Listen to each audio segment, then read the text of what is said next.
Hello, and welcome to the Art of Being Human.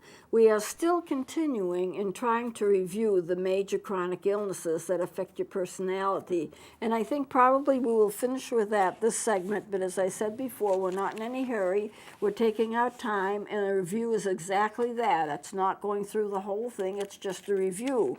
So today we're starting with diabetes. Now, I spent 7 months discussing diabetes when I went into it before. I went into it very thoroughly, and I went into it very deeply, and I made tapes of everything, and I know there are a number of people who got my tapes because they're diabetic, and they need to understand the illness as thoroughly as they possibly can. So just to mention it in the thumbnail sketch, you have type 1 and type 2 diabetes.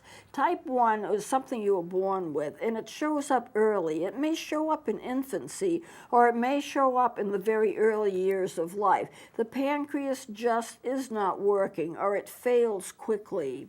And that means that for the rest of your life, if you have type 1, you have to have insulin. There's just no question about it. You're not going to have your own insulin, or you're going to have so little of it that it's not really going to be helpful to you. Type 1 is a very serious disease, and it's also considered to be an autoimmune disease. You have to consider that the pancreas is an organ, kind of behind the stomach. And it has beta cells in it. It produces digestive juices, and it also produces insulin to use up the blood sugar that you have when you eat, so your blood sugar doesn't get too high. Now, for some reason, the beta cells, which are the cells that occur kind of in like little islets in your pancreas, it gets destroyed. And when it gets destroyed, it can't produce insulin. And type 1s just don't have it. And so therefore, they have to have insulin to replace what the pancreas would produce. So type 1 is a very, very serious illness, and it starts young. You can, however, become type 1 because of an illness. There is a possibility, and a few people who have type 1 have happened to them. They get an illness like the flu, and it's for some reason settles in the pancreas, destroys the cells, and instantaneously they're diabetic. And it's something like a viral infection has done. But a lot of people who are type 1 are type 1 because it's in their genetics, and also type 2 diabetes. It's in their genetics. Their parents had it, their grandparents had it, their aunts and uncles had it. So it's kind of in the genes, and if you have it in the genes, you're not going to be able to avoid it. So remember, with all kinds of chronic illnesses, diabetes included, a lot of these illnesses are genetic, and they have come down from ancestors, and it's a part of your gene structure. And when that happens, there's no way that you're going to possibly be able to avoid it. You just have it. So beta cells in the pancreas are destroyed. No insulin is produced. If you're type 2, you get less and less insulin, and so your blood sugar gets too high, but it may not stop completely like in type 1s. But what you get is sometimes of poor quality, and so therefore your body can't really use it. So you're type 2, but you do have some insulin that's being produced. It doesn't completely stop, but it almost stops. There are some type 2s whose body acts just like type 1s. The insulin is just so little and very little of it, and it doesn't work right. And so therefore you have the same symptoms. Now your symptoms are going to be tiredness, thirstiness, not feeling good, just simply a state of malaise, and your blood sugar will get higher and higher because as you eat, the blood sugar is in your system. What does the insulin actually do? It takes the sugar from the blood that you got from eating, and it drives it into the cells because the cells need it. They need it for nourishment. They need it for energy. If for some reason you don't have insulin, or the insulin is of poor quality, the sugar that's in your blood from eating, which has turned, by the way, to glucose, it has turned into a special form of sugar in the digestive process. It just sits in your bloodstream and gets higher and higher and higher, and less insulin pushes it into your cells, which is what it is supposed to do. But since that's not happening, since you don't have the insulin to do it, you've either got to take insulin injections, to do it, or you've got to take pills that cause the insulin to produce more insulin, but sometimes those pills at some point are going to fail because they can only work so much, and then you have to take insulin, or the blood sugar just keeps on going higher and higher.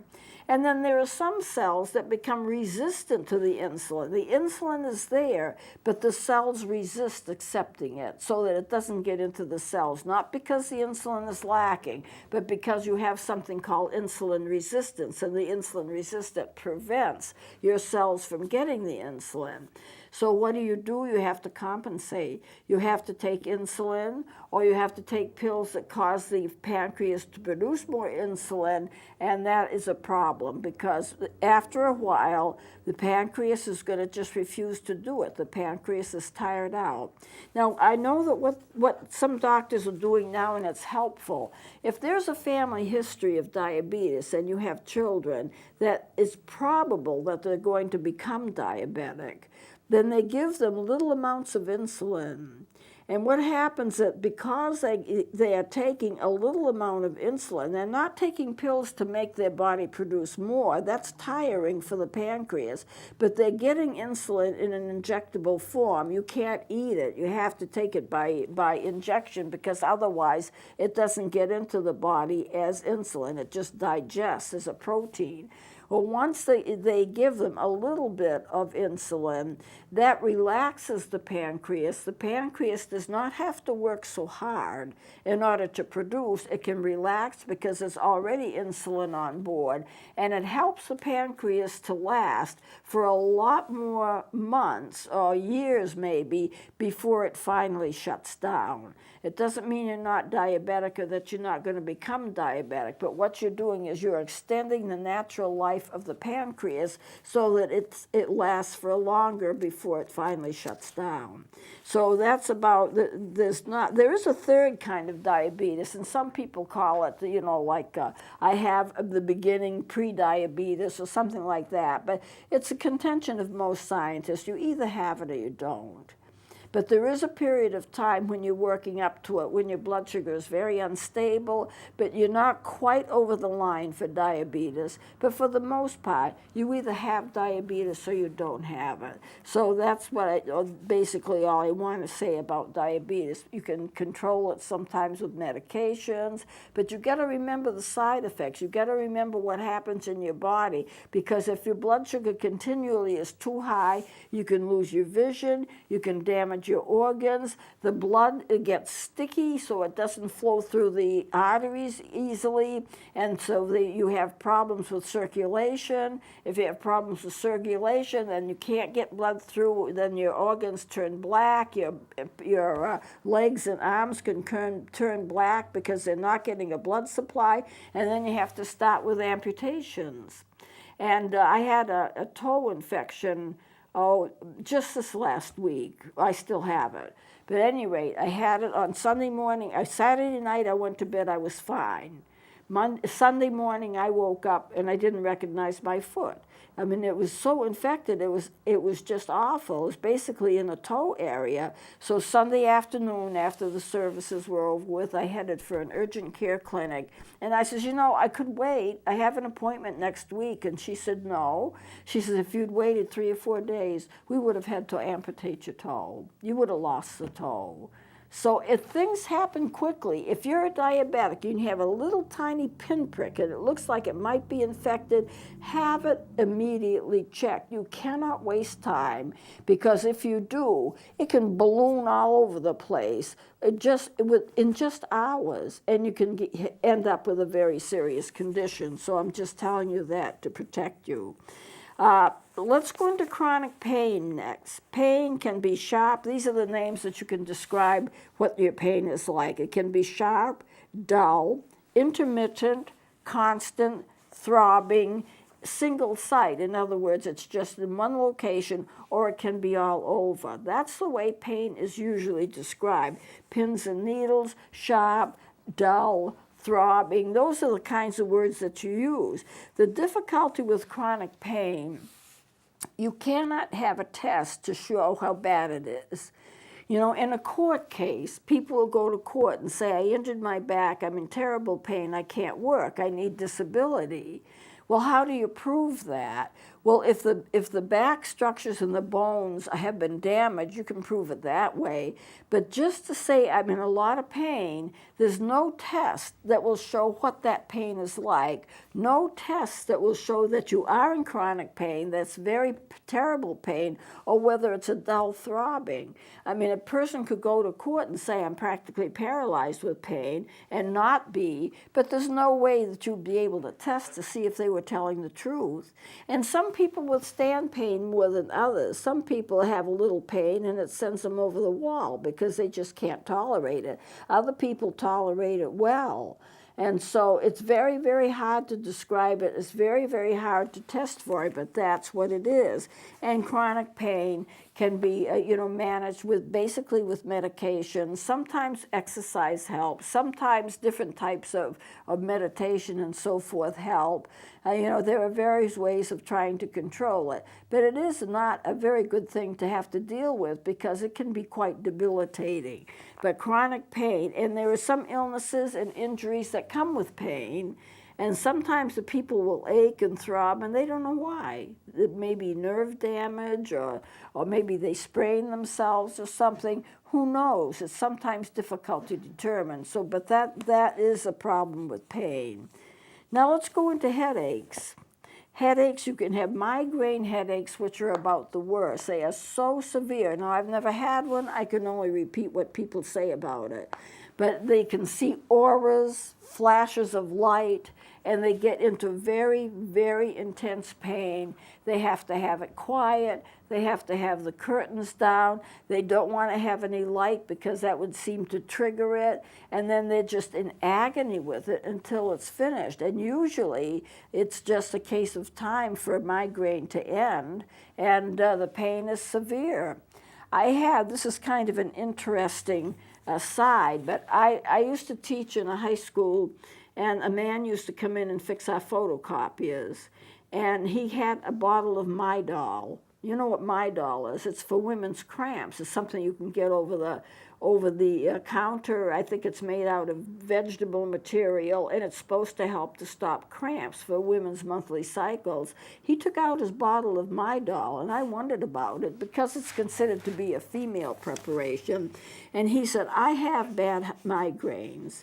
And I went downstairs once, and I couldn't find any medication that I normally would take to help the migraines. And I was in a bad way. I had things to do, places to go. So my wife's Midol was there, and I just grabbed it, and I took a couple of pills. Half an hour, the migraine was gone. I didn't have it anymore.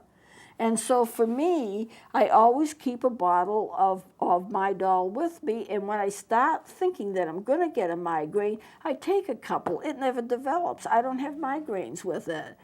Now, I'm not recommending it. I'm not a doctor, and I'm not recommending what you use, but I thought that was an interesting thing, that for him it worked. It might not work for everybody, but for him it worked. But pain is terrible. The headaches are terrible. You can get cluster headaches where you have a group of areas in your head that are in the same area having very severe pain, and that's bad too. Cluster headaches are terrible. Usually, and the good news is, except for certain conditions, when you have a headache, it does not mean that you're suffering from any kind of a serious illness. A headache is a headache is a headache. It's a pain. It feels terrible. The pain may be intense, but it doesn't signal that you have any specific disease or any specific illness because you have the headache. There would be one exception to the rule, and that if you have an aneurysm, which is a place in the blood vessel which is bulging and could break open, if you have a serious headache and you don't have headaches, you should get it checked, because if you do have an aneurysm, that's a very serious condition, and you could die from it. If you have an aneurysm and all of a sudden it bursts open, you'll put pressure on the brain and you probably won't survive. So if you normally don't have headaches or very minor headaches, and suddenly you have something that's really severe enough to drive you over the edge, you should get it checked as an emergency just in case that's what the cause of it is. But for most people, even though the headaches may be severe, it usually does not indicate a serious illness. It just, people get them and some people don't get them. Okay, let's go into concussions. In a concussion, the brain, usually you get a concussion when something's dropped on your head, or you're in a ball game or something. If you're playing football and you get a hard hit on the head, the brain actually rubs up against the skull. There are 3 layers of tissues between the brain and the skull. But the brain, and it's meant just to protect the brain, but in a concussion, your brain is moving, and it's moving against the skull, and the cells on top of the brain that are making this contact with the skull are being damaged, and sometimes those brain cells die. So you can get a bad concussion that might take you weeks to recover from it. It's nothing to fool around with. You maybe can't think quite right, you know, you don't have the concentration, you don't feel good, you might have a headache, nothing seems clear to you, it might affect your vision, it might affect, I think, your balance and so forth, and you just have to let it heal. You just have to let it heal. Because if you don't, and you play, and you have a concussion, and then you have another concussion on top of the first one, and you keep playing, and you keep getting injured over and over and over again, concussion after concussion after concussion, well, you can get such serious symptoms, and that's what used to happen with football players. Now I think they're being more careful, and as soon as you have a hard hit and you're laying on the ground because somebody's hit you hard, they give you some tests then and there to see if they can discern whether you have a concussion. If they think you have a concussion, you cannot play until that concussion is healed, because you can't have a brain injury on top of a brain injury on top of a brain injury and not have some serious effects. There are some people who get such serious effects that they become dementia. They have a lot of dementia, they can't think right, and it ruins their careers. And it's all because of concussions that have not been treated. Concussions can be treated, but the brain is shaken. And a lot of times you have a brain injury from that. And you have to remember that healing can be slow. Now, convulsions and epilepsy is what I want to go into next. You have grand mal and petit mal seizures. In a petit mal seizure, it's like you phased off. You know, you're like out of space. I worked with a girl with petit mal seizures, and I don't think she knew she had them. People who have them don't necessarily know that they have them. They just kind of go out in space off and fade out, and then they come back. If you watch them, their eyes are kind of glazed, they're staring out into space, and then they come back. The friend that I worked with when I was a college student had so many, she flunked out of college. I'm sure that's what the problem was. She came to me for me to tutor her. And I noticed as I was trying to, tutor her for a biology class, she kept fading out and coming back, fading out and coming back. I'm not sure she even knew she was doing it, because she wasn't dropping down and foaming at the mouth and all of that you can get with a grand mal. A grand mal would be obvious, but this is like hundreds of times during the day.